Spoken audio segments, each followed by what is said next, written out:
Good evening. It's 7 o'clock on Friday the 23rd of April, and this is Scotland at 7 on Broadcasting Scotland. I'm Andrew Wilson, and this evening I'm presenting the programme from Edinburgh. I'm delighted that with any luck, we will be joined this evening by our regular contributor, the writer and activist Siobhan Tolland. Siobhan is just connecting to the studio at the moment, so I hope she'll be with us any moment now. But in the meantime, my apologies that she's not been able to join us for the beginning of the programme. First of all, we have the daily coronavirus update.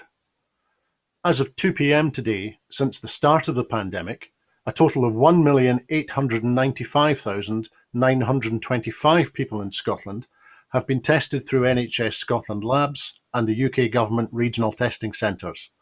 Of these, 1,671,074 have been confirmed negative, and 224,851 have tested positive.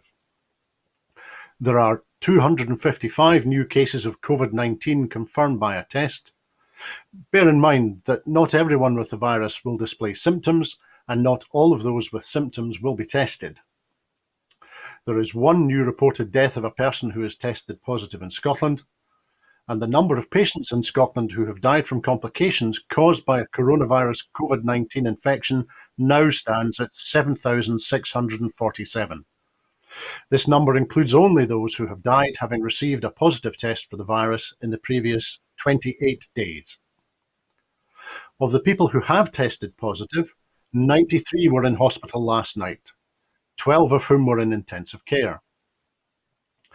As of 8 a.m. today, 2,758,381 people had received their first dose of the COVID-19 vaccination, and 949,228 had received their second dose. The latest UK daily figures show that 127,385 patients who tested positive for COVID-19 have sadly died from their illness, and that is an increase of 40 people since yesterday. This number refers to deaths in all settings, not just in hospitals.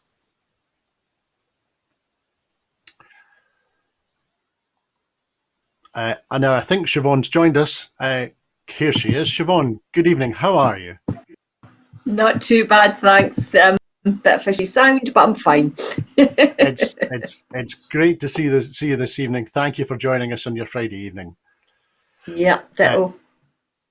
I've just made the coronavirus update, and so we're going to turn now to Scottish election news, so you've arrived just in time. And in the first item of Scottish election news this evening, Nicola Sturgeon has outlined support for women in the COVID recovery.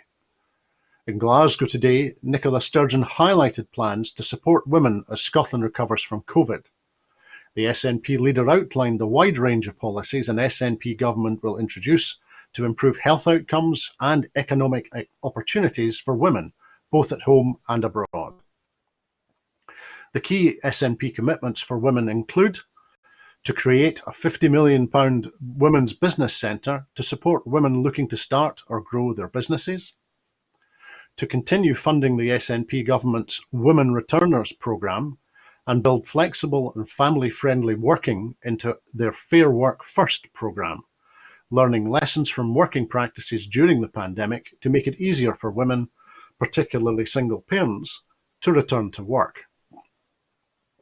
To expand free childcare and build a wraparound childcare system with those on the lowest incomes paying nothing. To introduce a women's health plan aimed at improving services for women and tackling health inequalities across a wide range of issues.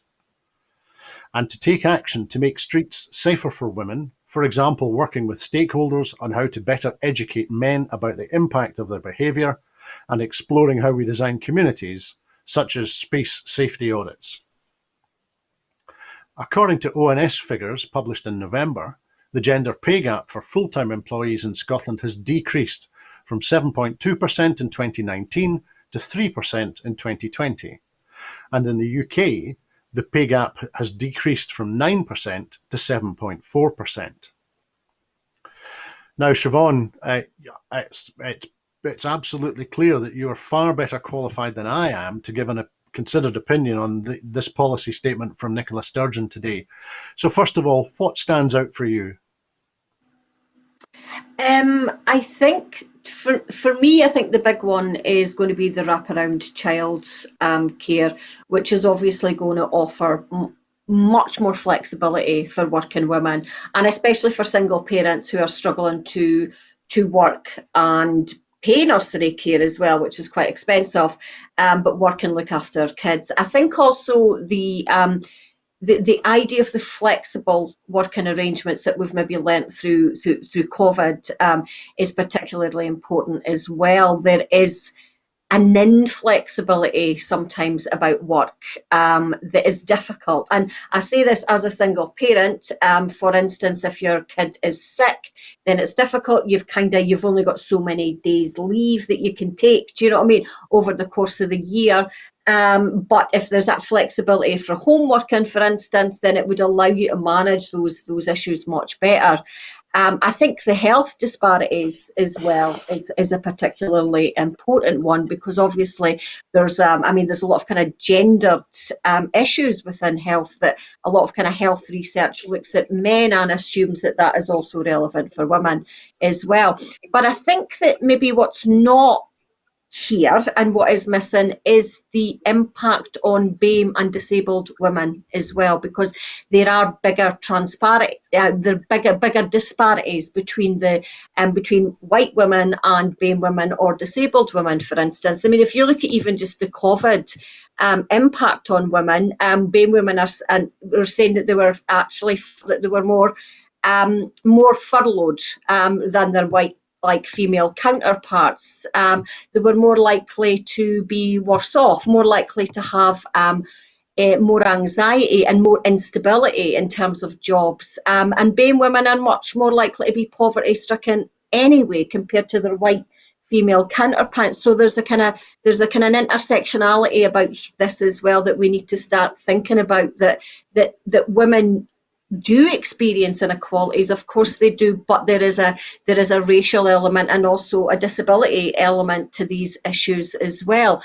Sometimes that kind of all intersects together. It's like, if you're single parent and disabled, then it makes it kind of quite difficult. There's also, I think, the issue as well, that I'm rambling because there's quite a lot in this. There's also the issue that more women are likely to work part-time. Therefore, they are likely to have less stability. If you look again at the COVID impact, people in full-time employment were actually much less likely to be furloughed than part-time. So that actually made the disparity for women much more significant as well. Women were more likely to have the impact of COVID. And by nature, if you're female, then you tend to be part-time, especially if there's families involved. If you're a single parent, it's difficult to be working full-time. So there's a whole host of inequalities that women experience, and not just women, but Black women especially, and disabled women especially as well. So it's a good start here, and it's a good recognition, I think, that there are these disparities. But childcare is likely to have the biggest impact for me to come round full circle here, is that because it will allow, and actually especially free childcare for lower income women and lower income families, because that should hopefully allow just a bit more flexibility in terms of the job market, and begin to build a bit more of a life that's actually not sitting on the cusp of poverty all the time. As you rightly say there, Siobhan, there's an awful lot. There's a great deal in this policy statement today. We've seen a number of statements from the SNP through the election period, what were being described as mini manifestos focused on individual items. I'm wondering whether both the intersectionality that you mentioned, which is something I was going to raise with you anyway, but both the intersectionality and the way in which this mini manifesto today provides a prism through which to view a wide range of connected issues. Whether it would be worthwhile the SNP considering another mini manifesto to further unpack and to explain their policy commitments in these areas, or a manifesto in and of itself, because of as you say, the way in which both women's experience and the prism of looking at these things from the perspective of women touches on all sorts of areas which are interconnected. Yeah, yeah, absolutely. I think that the,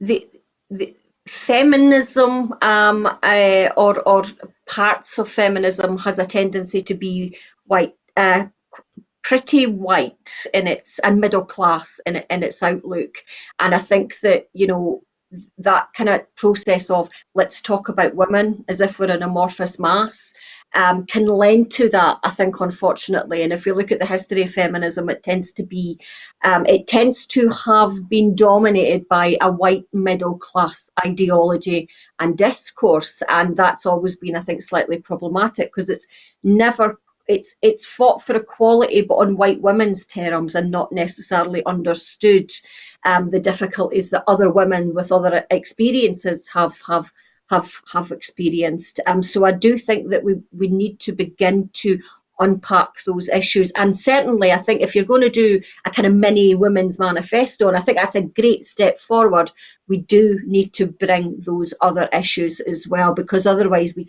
kind of run the risk of it just being a little bit, just dipping your toe in the water and not quite getting there. And I think that there is an element of that in the manifesto in a positive sense, because I think what it offers is glimpses of what we can do, and glimpses of a new direction that we can move into, especially in comparison to where the UK might want to take us. Now, some will argue that we need to go further. Some will argue that we need to go faster. Some will argue that it's not radical enough, and so on and so forth. And that's fine, because we're all, it's all kind of different opinions. But it is a taste, I think, of what potential we can have. But yeah, I think so. I think that, it would be great to see a kind of BAME manifesto in terms of how they can improve racial equality within Scotland, in terms of the job market, in terms of poverty, and so forth as well, because these are important issues. It's an interesting point that you make, Siobhan. The perspective of Douglas Ross in particular, with regard to ethnic minorities in our community in Scotland, really throws that into sharp relief. But I was going to ask you very quickly: do you think that these policy commitments from the SNP today will be attractive to women voters, especially those who have maybe not voted SNP before, perhaps those who voted Labour before? I hope so. I think that if you look at, I think it's not, if you look at a poll a few weeks ago, female support for the SNP was sitting on 59%, which was actually quite high. And I think because what it does do is it's not just what you would class as maybe a traditional feminist manifesto, although certainly some social commentators have said that, but it's family centred. And I don't have a concern about family centred not being feminist. I'd see them both being the same thing. It's family centred, and that includes males within those families as well, because what it does is it looks after children, it looks after kind of women within the family, and it looks after the family unit to a certain extent. And I think that it's those practical issues, how you literally live on a day-by-day basis within your family structure, is probably the key for winning people over. And I would think that yes, it would win women over, but not just women. I think it would win over men who are integrated within the family structure, if that makes sense. It's an interesting point you make as well about the family structures too. Given that we've seen the Scottish Family Party begin to campaign publicly this week, and I think it would be fair to say that their perspective on the family is quite different to that's being expressed from the SNP. But we'll move on to our second election story this evening, and that is commentary from the Institute for Fiscal Studies on the Labour Manifesto. In their evaluation of the Labour Party manifesto, the Institute for Fiscal Studies said that the Scottish Labour manifesto contains an enormous number of pledges which, if delivered, would significantly expand service provision for and/or boost the take-home income of a number of groups of people in Scotland. These include a significant expansion of childcare and social care provision and new and increased benefits.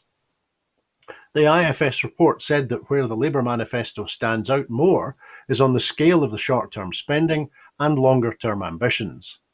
Other parties also set out short-term stimulus and recovery measures, but Labour's dwarf them, and its one-off Jobs for Recovery scheme, guaranteeing 6 months of public sector employment for many of those out of work, is unprecedented in the UK. Also unprecedented is Labour's plan to extend funded childcare entitlements to 50 hours a week, every week, for all preschool children. In the longer term, this would mean near enough that all formal childcare for those children, these children, is paid for by the government. The report does, however, question how this would all be paid for. The IFS say that the Manifesto's short-term plans exceed the Scottish Government's unallocated funding for this year and wouldn't be deliverable without additional UK Government funding. Longer-term plans would also require either tax rises, not only affecting those earning over £100,000 a year, or a very substantial loosening of the purse strings by the UK Government. So Siobhan, first of all, and thinking about the story we were talking about before, what strikes you most about the Labour Manifesto announcements that we've heard so far? I think that if you look, to be fair to the Labour Party, the IFS report on the SNP did kind of slightly question the funding as well, and talked about the SNP's need to make very tough decisions financially if they're going to put forward the policies that they've done. The Labour Party's manifesto, to me, is very much an opposition manifesto, in the sense that they have no responsibility to follow it through. And it seemed to me when I was reading it, and then I read the IFS report as well, that there was an element of, let's take what the SNP does, make it more grandiose in order to better the SNP. So there was a wee bit of one-upmanship, I thought, within some of the policies, like the childcare one, for instance. Now, the wraparound childcare, which the SNP are proposing, is going to be free for low-income families, but effectively the Labour Party are saying, OK, well, let's make it free for everyone. But the issue that the IFS have had, and quite significantly, and they were challenged on this, I think, on Question Time last night as well, is that it's not been costed at all. And the irony is you would have to go pleading to Westminster, can we have more money? Can we have more money? So the irony is that we've got a manifesto that would require more powers from Westminster, whereas, they're kind of arguing a wee bit against that. It's a difficult one. I think that there was an element at the general election from the National Labour Party, or the English Labour Party, for want of a better word, that there was a kind of a slight fantasism about it. And I think that there's an element here as well. There's no... the IFS report was saying, and you've picked up on that as well, it's like there's short-term thinking and there's long-term thinking, but there's nothing really in between. So they seem to talk about the first couple of years and then don't really move much further forwards. So it's a wee bit like a party's not done its homework. And it made me slightly annoyed when I was reading some of it, because I thought, if you could offer less but cost it and make it robust, then it would probably have a lot more credibility. And there isn't a wee bit of an element of a fantasy politics here that, we're going to give this, it's free jelly beans for everybody type of thing. But if it's not costed, it really ruins their credibility. And you know what? That's a shame. It really is a shame, I think, for the Labour Party, because if you can't be robust enough to do the basic maths, then there is an element of trust there. And that's why I think it's an opposition manifesto, because they don't need to cost it. They just need to talk about good ideas without actually providing the infrastructure to do it. Yeah, I can absolutely understand the point that you're making there, Siobhan. Both I think it's fair to say, the unlikelihood of a Labour majority in the next Scottish Parliament and the likelihood of there being a Tory administration in Westminster combines to make this, as you say, a very Yeah. opposition manifesto. But thank you. That's great insight. Next in election news, we turn to the Scottish Greens, who say that climate strikers must be heard. The stark warnings for politicians from climate strikers must be heard at the 2021 Holyrood election, the Scottish Greens have said. With 2 weeks until the election, Scottish Greens co-leader Patrick Harvie today visited climate striker Dylan Hamilton, who has spent the last week in a vigil outside Edinburgh's city chambers, calling for this to be a climate election. Dylan is an activist with the Scottish climate strikers as part of the Fridays for Future movement, which Swedish climate striker Greta Thunberg brought to prominence. Commenting, Patrick Harvie said that what the climate strikers do to raise the threats we all face is humbling, because their generation has been failed by the lack of action from governments. But while they have a right to be angry, they are also determined, because they know that it isn't too late to make a difference if we act now. Teenagers like Dylan are demanding that we face up to the science that tells us we have less than 10 years to turn this around. Siobhan, do you think that the message of the climate strikers is cutting through with voters? I'm wondering in particular about older voters.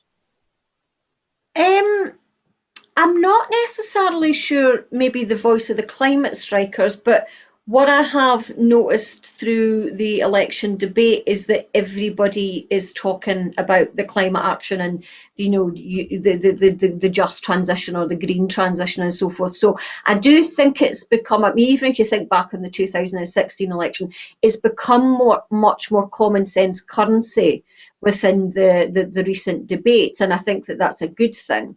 I think the Greens, much to their credit, has actually, snapping at the heels, I think, of the other parties. And I think they've run a very good campaign. But I also think that they've run a good strategy over the last few years as well to bring those issues to the fore. And, and as Patrick Harvie said, I think it was just last week, that it would be one of the terms of any formal agreement between the Greens and the SNP, should they decide to, combine government, that they would require stronger commitment. And part of that would be no new exploration, which of oil and gas, which is what Denmark's just done. So there is an issue there. That I think it's there. I think that in terms of the strikers, maybe not so much, but the strikers certainly inform the politics of the parties that thus inform the population maybe. I do think it is much more at the forefront. I think that common sense wise, most people now recognise that change needs to happen.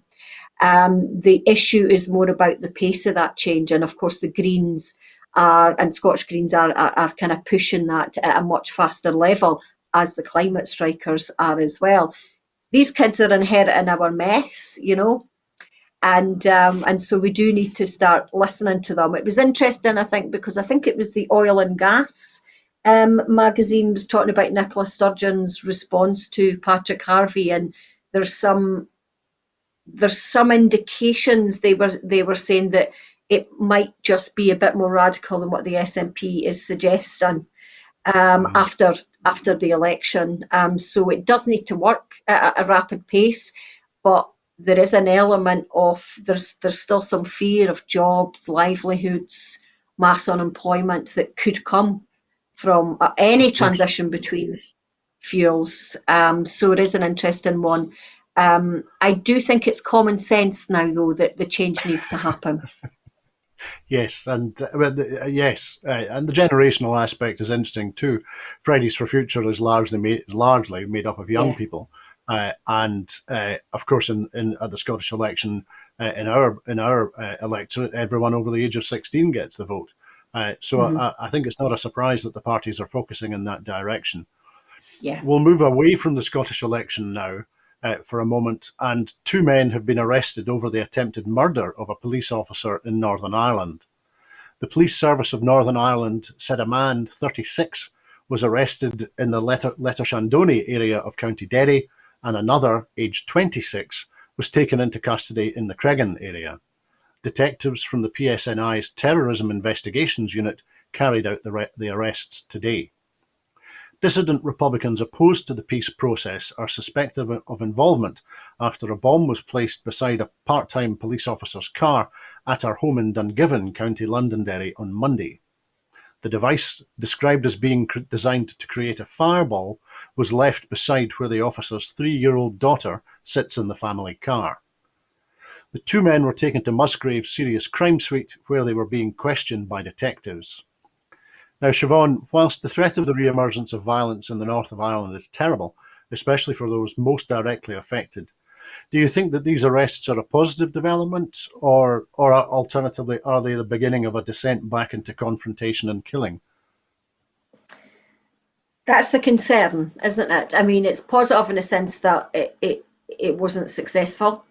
But the concern is that we're having the extremes on either side increasingly resorting to violence. I think what's disturbing about this, though, is that it was planned violence and quite vicious and targeted as well. And there's one thing, it's one thing rioting, it's an entirely different thing to plan such an attack like that, and that is quite worrying to me, because what it suggests, of course, is that there's an infrastructure building around violence again, rather than spontaneous outbursts, and that's terrifying, I think, and it certainly would be terrifying living in Northern Ireland as well.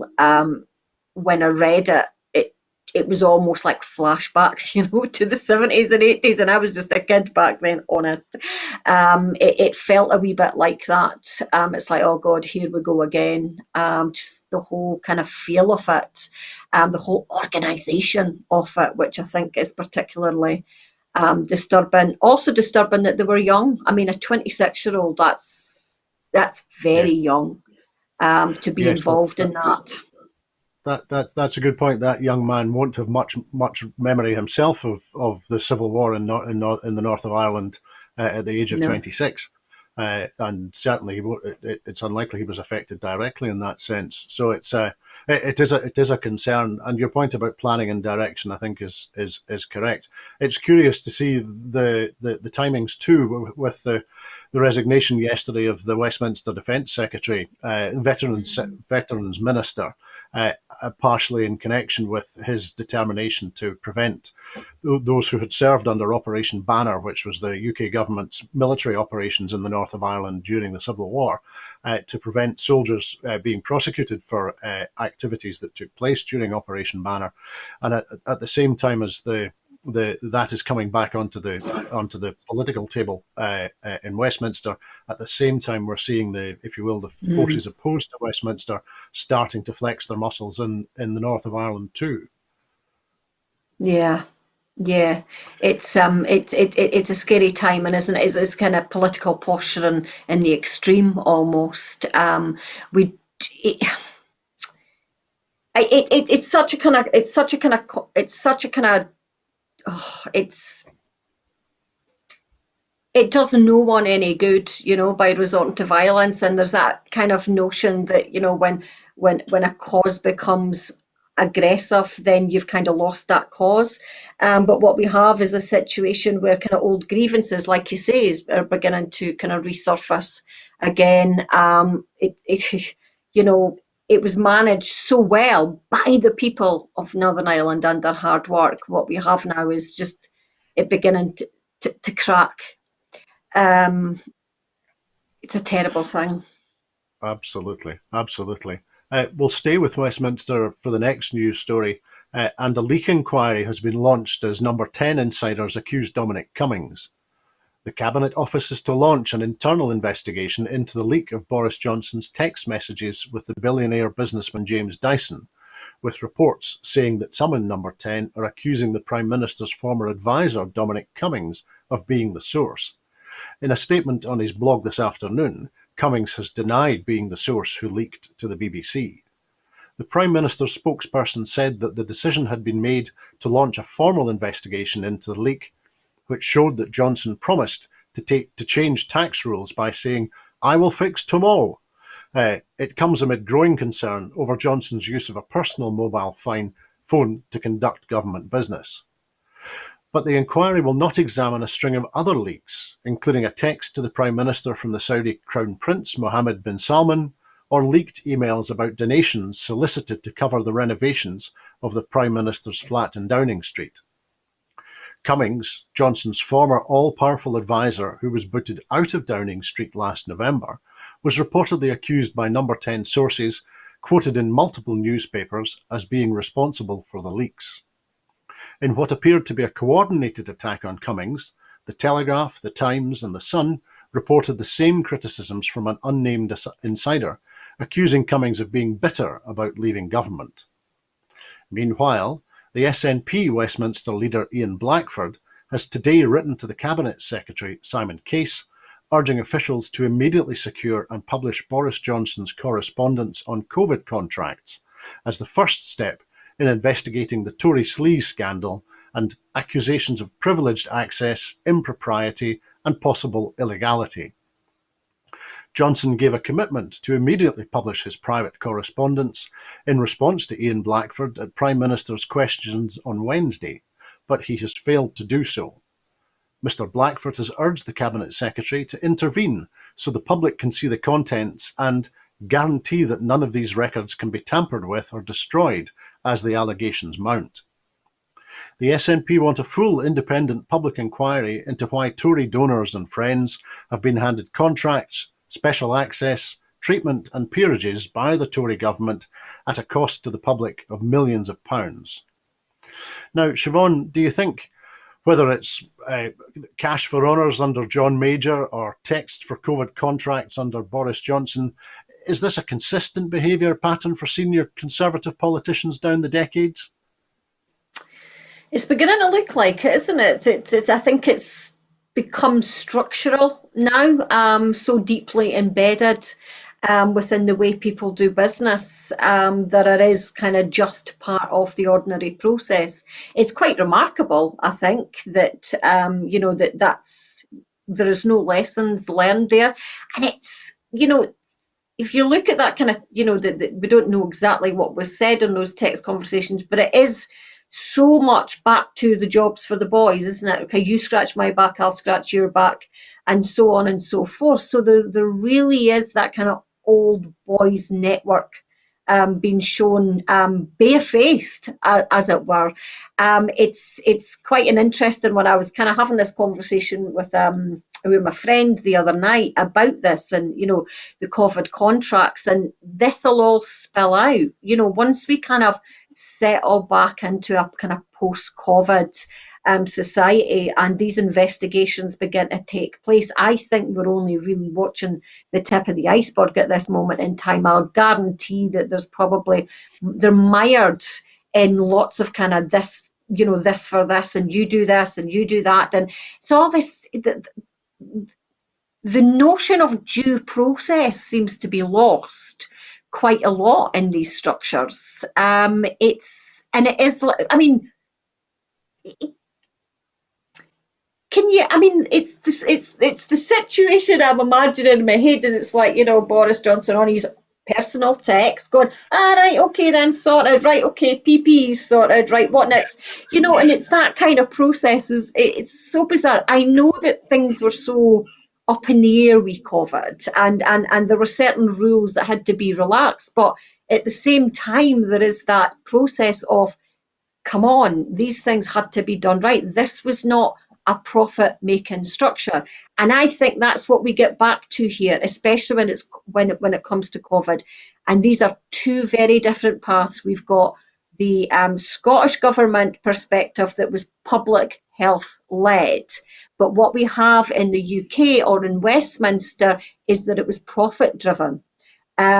Contracts not going out to public health organisations, but to mobile phone organisations. It wasn't public health driven, it was actually profit driven. And that is where your problem lies, because if you don't see this from a public health perspective, if it's all about making profit, which a lot of the structures that they've set up looks like it was, then it's not that much of a leap to give a job to your mate. and that's the kind of Absolutely. situation that we're now in.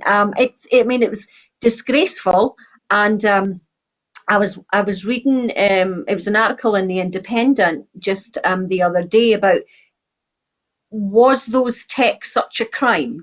Because they were trying to get PPE, and when you think about the deaths, etc., etc. But I do think that there is that wider point that's perhaps missing, that the two are perhaps connected, because if you don't treat a public health crisis with a public health strategy, but treat it as a profit-making opportunity, then there will inevitably be risk to life. And I think that we saw that, this constant need for, but the economy, but the economy, but the economy.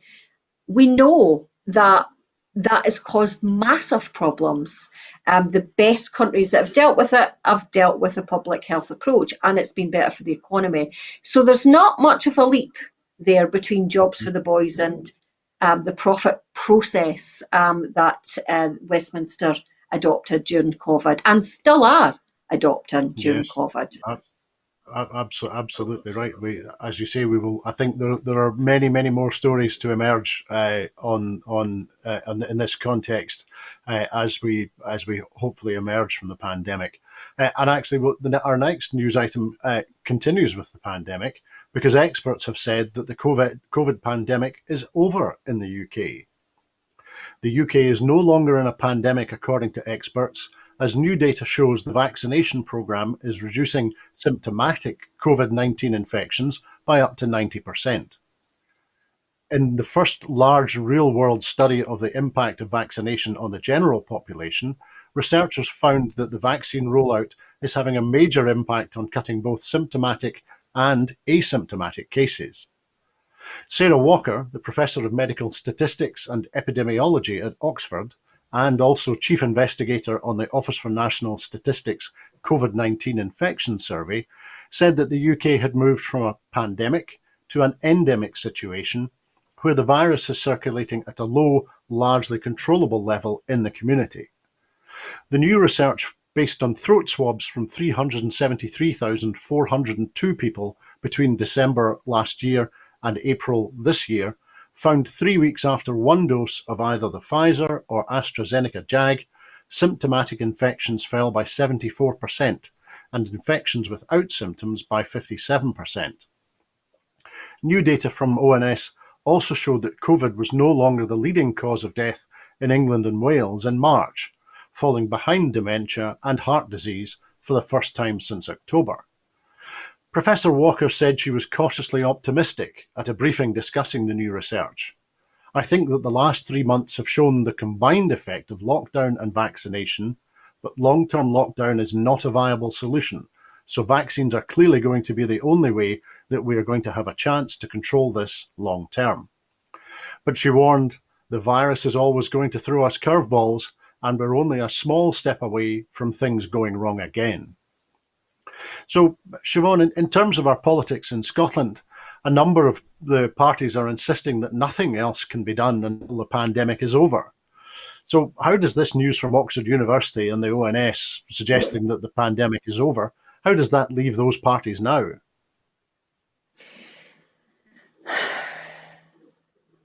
Sorry, can I just clarify what you're meaning there? You're saying that some parties in Scotland are saying that it is over or No, not over?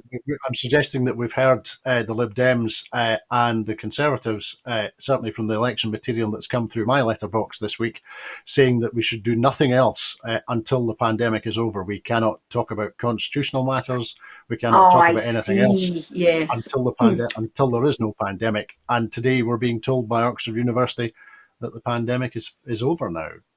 So where does that leave these parties who are saying that the pandemic must be dealt with? Well, I mean, a wee bit with egg on their face, perhaps. Although I do have concerns with the language of the Oxford study, the concept that the pandemic is over, I don't think is appropriate language.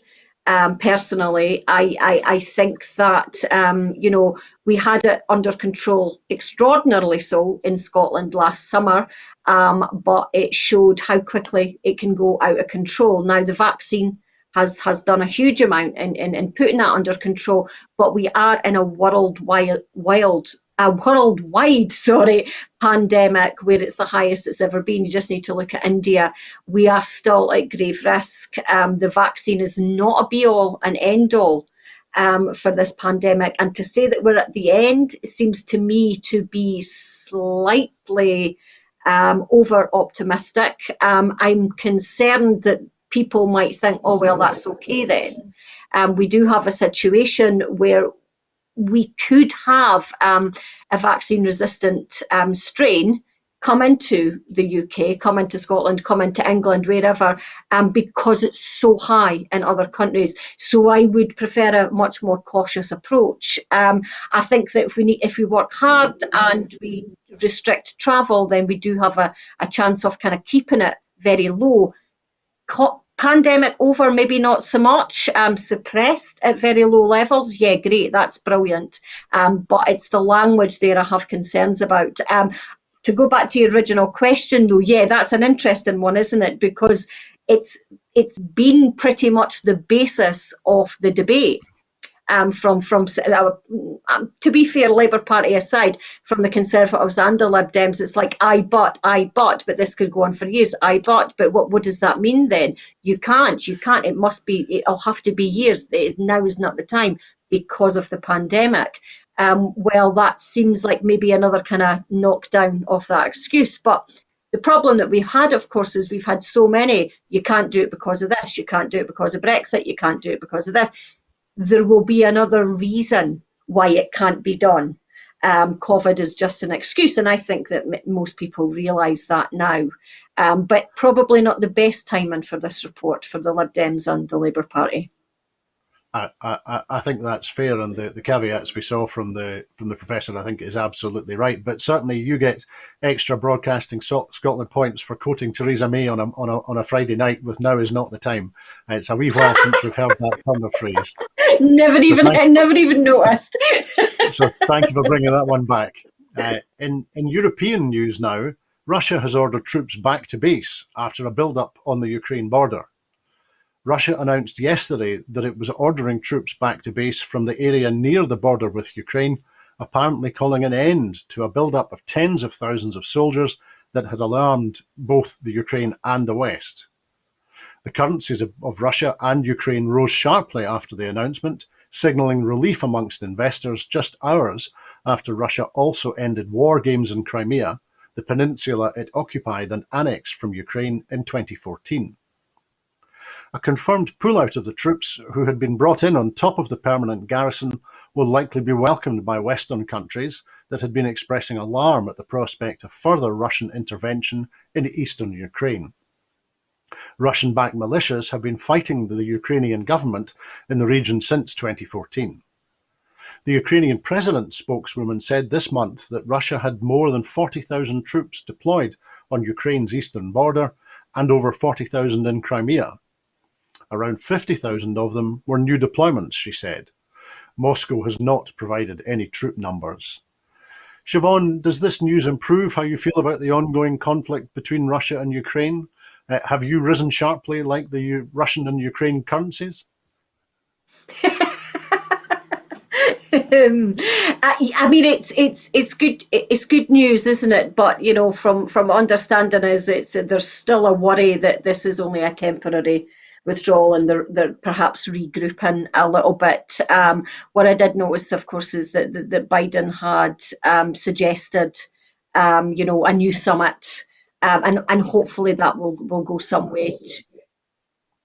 Yeah, hopefully that'll go some way to just relieving that tension a little bit. But yeah, I mean, it's a good move, and I think it's probably a sensible move by by Russia and Putin. I did notice that they were trying to make no massive deal about it as if it was nothing, but I think it is significant, and I think it is perhaps a kind of a gesture, because NATO were obviously concerned as well. So there is a kind of, I suppose, at least temporarily, a slight reducing of those tensions, isn't it? I think that's absolutely right, and both the build up of forces from Russia, and I think I'm correct in saying that NATO were beginning to deploy forces, including warships, to the area. So any military de-escalation has to be an improvement on the situation, and I Yeah. think there's maybe a lesson there too, with the balance that the rebalancing of U.S.-Russian relations, with a new president who apparently has a very different perspective on things than the previous president perhaps has. We'll stay in the US for our next news item, because the Senate has passed a bill to fight anti-Asian hate crimes. A hate crimes bill to combat violence against Asian Americans in the wake of the COVID-19 pandemic passed the US Senate overwhelmingly yesterday, a rare bipartisan vote in the evenly divided chamber. The bill passed 94-1, with Missouri Senator Josh Hawley the only no vote. It must still pass the House of Representatives, where Democrats hold a clear majority.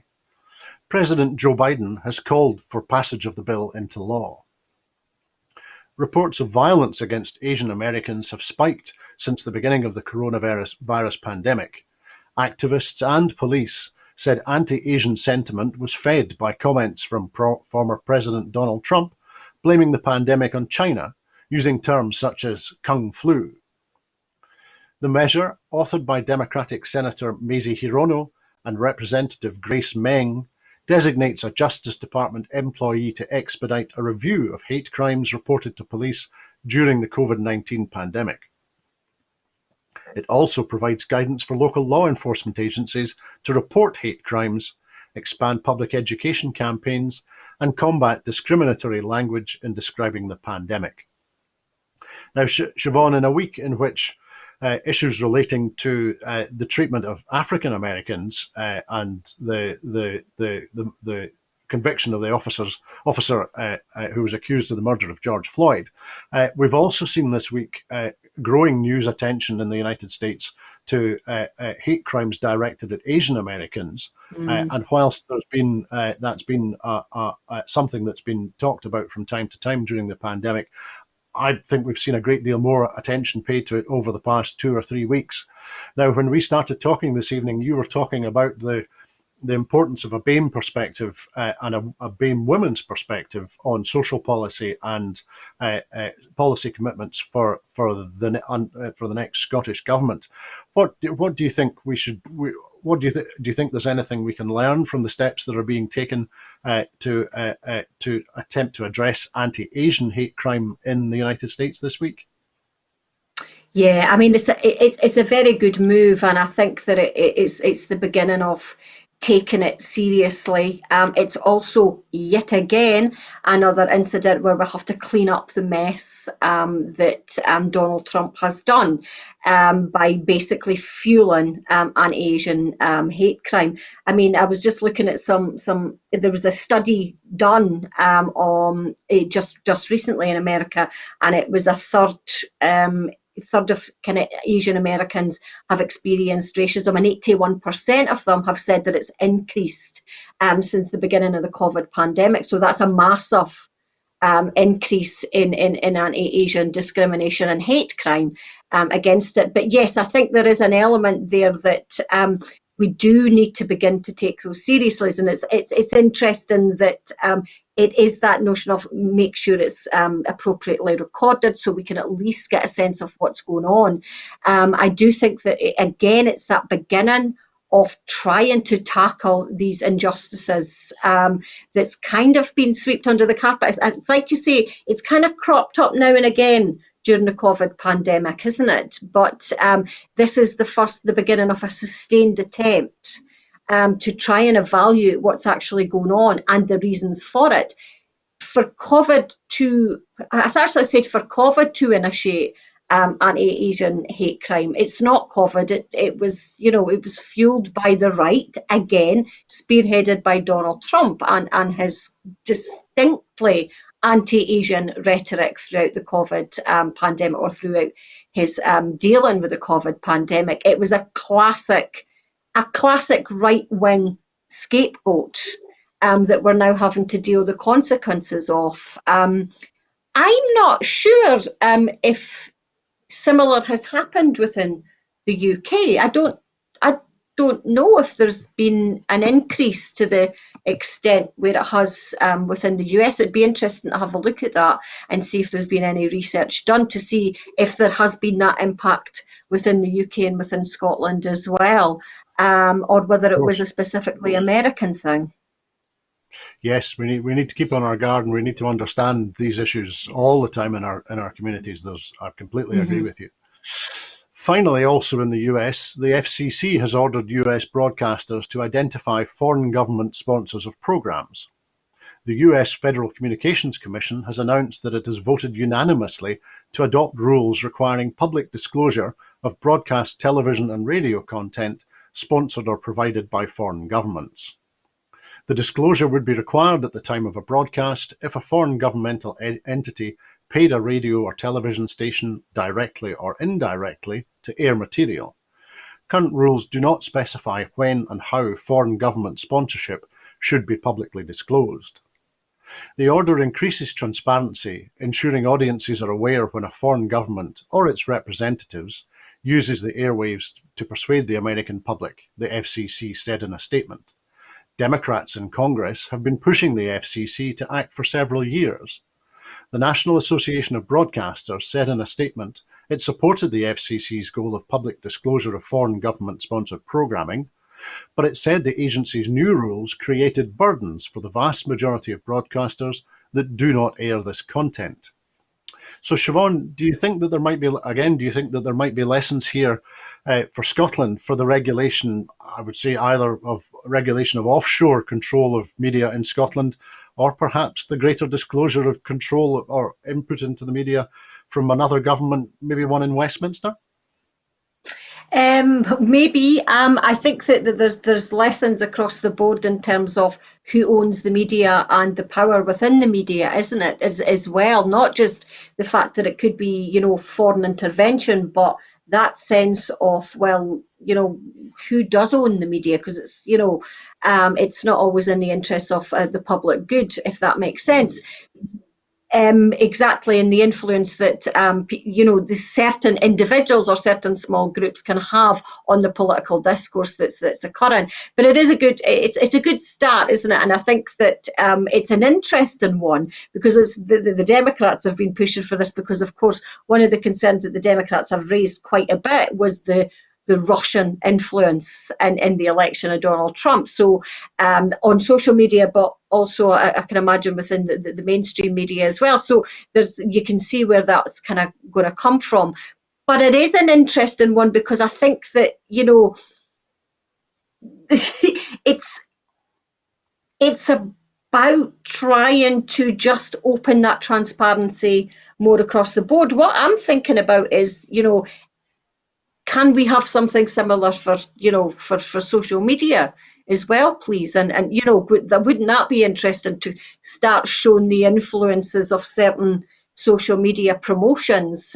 Because I think that would be a good lesson in how we can kind of ascertain and assess the information and the misinformation and disinformation that is being put out across the social media. I think there's maybe more concern there in terms of foreign interference and conglomerate interference, because we talk a lot about Russian interference, but of course there was a lot of American interference during Brexit as well. So it's not just kind of Russian or so forth. There's lots of other external national interference from all different angles. So it'd be interesting to look at how we can apply that media element that the US has just considered within a social media context for me, I think, because I think that's maybe where the dangers are now arising. Absolutely right, Siobhan, and I can assure you, you'll not find any foreign interference on the news that's broadcast on Broadcasting Scotland. Really? Having said that, that is the news in Scotland at 7 this evening. Thank you, Siobhan, for joining us and for sharing your thoughts and your insights. In making these programmes, Broadcasting Scotland relies on the support of viewers and others who value our distinctive approach. to news, to current affairs, and culture. If you would like to support us, then please consider subscribing or donating to Broadcasting Scotland. You will find the link to do that on the screen now. There are other ways in which you can contribute to our work.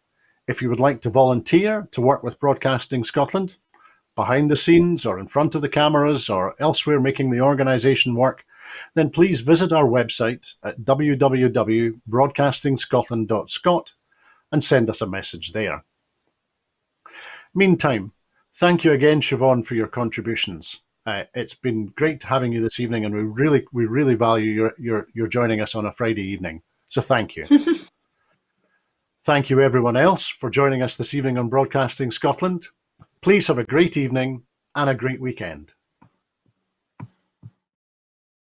What distinguishes Broadcasting Scotland from a website or blog, apart from our brilliant programmes? Hi there, I'm Gordon Ross. Are the costs we face to enable us to produce those programmes. These costs are significant and ongoing. However, our facilities are able to do so much more if only we had the staff. In the last year, some of our supporters have cancelled their subscriptions. In one way, we would prefer it if it was because they didn't like us, rather than it being because of the financial pressures which we are all under because of COVID. The really positive outcome of our fundraiser is that at a time of economic challenge in Scotland, we will use your donations to create jobs and in a small way contribute to improving the Scottish economy. If you want us to be Scotland's independent broadcaster, able to provide an alternative mainstream television platform, then please support us. Scotland is going to be an independent country. Just imagine what we could do if we had even 1% of the BBC Scotland channel's budget. Imagine. And then please consider turning your imagination into reality. Please support us if you can afford it.